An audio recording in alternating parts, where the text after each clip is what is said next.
জামিন চেয়ে হাইকোর্টে চিন্ময় কৃষ্ণ দাসের আবেদন। জাতীয় পতাকা অবমাননা অভিযোগে রাষ্ট্রদ্রোহ মামলা হাইকোর্টে জামিন চেয়ে আবেদন করেছেন বাংলাদেশ সম্মিলিত সনাতনী জাগরণ জোটের মুখপাত্র চিন্ময় কৃষ্ণ দাসের ব্রহ্মচারী। চলতি সপ্তাহে হাইকোর্টে এই আবেদনের ওপর শুনানি হতে পারে বলে জানিয়েছে আবেদনকারী পক্ষের আইনজীবী। এই মামলায় চট্টগ্রাম মহানগর দায়রা জজ 2 জানুয়ারি চিন্ময়ের জামিনের আবেদন খারিজ করে দেন। এ নিয়ে হাইকোর্টের অন্তর্বর্তীকালীন জামিন চেয়ে 12 জানুয়ারি আবেদনটি করেন চিন্ময়। আবেদনটি বিচারপতি মোহাম্মদ আতোয়ার রহমান ও বিচারপতি মোহাম্মদ আলী রেজার সমন্বয়ে গঠিত হাইকোর্টে বেঞ্চের আজ রোববার কার্যতালিকায় 306 নম্বর ক্রমিকে ওঠে।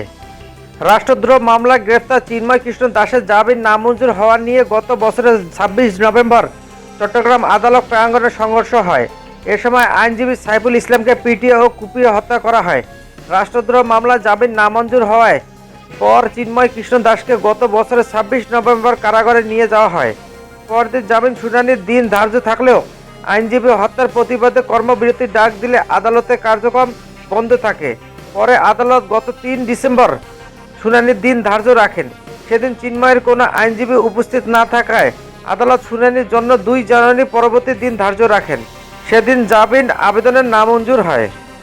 এর আগে গত বছরের 31 অক্টোবর নগরের চন্দ্রগাঁও মোহরা ওয়ার্ড বিএনপি সাধারণ সম্পাদক ফিরোজ খান বাদী হয়ে কোতোয়ালি থানায় চিন্ময় কৃষ্ণ দাস ব্রহ্মচারী সহ 19 জনের বিরুদ্ধে রাষ্ট্রদ্রোহের অভিযোগে এই মামলা করেন। পরে ফিরোজ খানকে বিএনপি থেকে অব্যাহতি দেওয়া হয়। এ মামলায় চিন্ময় কৃষ্ণ দাস সহ কয়েকজনকে গ্রেপ্তার করা হয়েছে।